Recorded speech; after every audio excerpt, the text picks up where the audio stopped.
A bright statement in Cheektowaga. Fire trucks surrounded Town Hall to send a message about ambulance response times.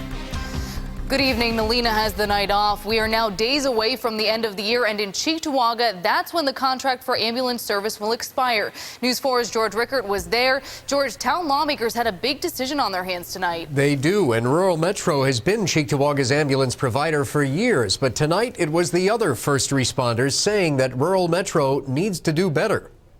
The safety of our town is at risk here if we do not extend this contract. The pressure was on the town board as Cheektowaga volunteer firefighters packed the boardroom and lined up their fire trucks outside to send a message that the town should get a promise for better response times before extending its contract with Rural Metro Ambulance. We're the ones that work hand in hand. We're the ones that get up middle of the night to answer the calls. And for them to go ahead and have an agreement ready to sign without input from the fire districts, it's unheard of. It shouldn't happen. But Rural Metro Regional Director Jay Smith says the average time it takes an ambulance to arrive in Cheektowaga is 6.5 minutes. Our threshold here in the town of Cheektowaga that they're measuring us by is 8 minutes or less 90% of the time in every single fire district.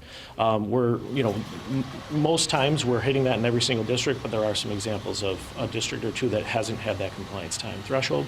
Everybody should be in the mid-90s, not just 5 or 6 fire districts. In the end, the board voted unanimously to extend the contract for 6 more months. But we're extending this contract tonight for the main reason that we're giving you 6 months to show that you can do the job. And hopefully within 6 months these problems will be resolved and everybody will walk away here happier than they are tonight. We're going to increase staffing. There's a lot of initiatives that we're taking on here in the Western New York market. We're hiring EMTs, we're hiring paramedics.